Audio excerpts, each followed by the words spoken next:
All right, let's get right into it. We're going to go on this really cool journey of how we can take a simple picture, something you can just see, turn it into some powerful algebra, and get a perfectly precise answer. It's a trip from a visual puzzle to a rock-solid solution, all using one of the most essential tools in mathematics. So, everything starts right here, with something super easy to picture. You've got two lines on a graph. Where they cross, that one little point, well, that's the solution we're hunting for. Visually, it's a no-brainer that there's an answer. You can see it. But how do we actually calculate its exact coordinates?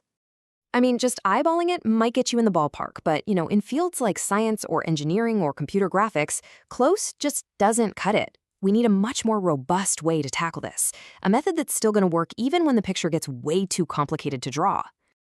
And to do that, we need a new language. So let's translate our little picture into the language of linear algebra. This is the moment we leave simple graphing in the rearview mirror and step into a much, much more powerful world for solving problems. Check this out. This is our first translation step.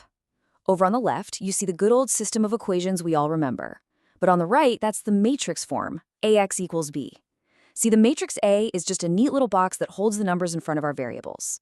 The vector x holds the unknowns we're trying to find, and vector b holds the numbers on the other side of the equal sign. It is literally the same problem, just written down in a cleaner, more powerful way. So now that we've got ax equals b, the big question becomes, how do we get x all by itself? In this new language, what does it actually mean to solve for x? We need to figure out a way to undo a. This whole idea of an inverse isn't some strange new concept. We actually use it all the time in basic algebra without even thinking about it. If you want to solve for x when it's multiplied by 6, you just undo that by multiplying by its inverse, 1/6. It's the exact same logic in matrix algebra. To undo the matrix A, we need to find its inverse, which we write as A with a little -1 exponent. Okay, so the inverse matrix is basically the undo button for the original matrix A. When you multiply A by its inverse, you get something called the identity matrix, or I. And you could just think of I as the matrix version of the number 1. Multiplying anything by it doesn't change it. So when A times its inverse gets you back to I, you've effectively canceled A out. But how do you find this magical inverse matrix? Well, we've got a specific toolkit. It's made up of 3 moves, called elementary row operations. Think of these as the only 3 legal moves in our game. We can swap rows, multiply a row by a number, or add one row to another. That's it. And with just these 3 tools, we can build the inverse from scratch. And now for the main event. Let's see how we can use those tools, step by step, to forge the key that's going to unlock our answer. This method is called Gauss-Jordan elimination, and it's a really beautiful, almost clockwork-like process. We kick things off by making what's called an augmented matrix. It sounds fancy, but it's super simple. We just put our original matrix A on the left and the identity matrix I on the right next to it. Now, our whole goal here is to use our row operations on this entire thing until the left side transforms into the identity matrix. All right, here we go. First up, we want to get a 0 in the bottom left corner of the A matrix. We can do that by adding a multiple of the first row to the second row. And here's the crucial part. Whatever operation we do to the left side, we have to do the exact same thing to the right side to keep it all balanced. See that? With just one move, the left side is already starting to look more like the identity matrix. Okay, next up, we work our way back up. We're now aiming for a 0 above the main diagonal. Another row operation, this time adding a multiple of the second row to the first, gets the job done. We're just systematically chipping away at that A matrix, turning it into I piece by piece. And all the while, the matrix on the right is being forged into something new. And for the final touch, we just scale the rows to make sure the diagonal numbers on the left are all 1s. And would you look at that? The left side is now the identity matrix, which means the matrix on the right, the one that started as I, has been magically transformed into our inverse, A-1. It was built by the exact same steps that transformed A into I. So we did all that work. We forged this powerful new tool, the inverse matrix. Now it's time for the payoff. We're going to take this tool and go all the way back to our original problem. And this is what it was all about. All that hard work finding the inverse makes this final step almost laughably easy.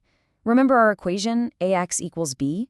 Well, now we just multiply both sides by our brand new inverse, a-1, and we're left with a solution. X equals a-1 times b. We just plug in our inverse matrix, our original B vector, do one quick matrix multiplication, and bam, out pops the answer vector. In our case, it's 3, 1. These are the exact coordinates we've been searching for this whole time. So we got this abstract answer, 3, 1. But what does that even mean? Remember, we started with a picture, we dove deep into algebra, and we came out with this vector. Let's connect all the dots and bring it full circle.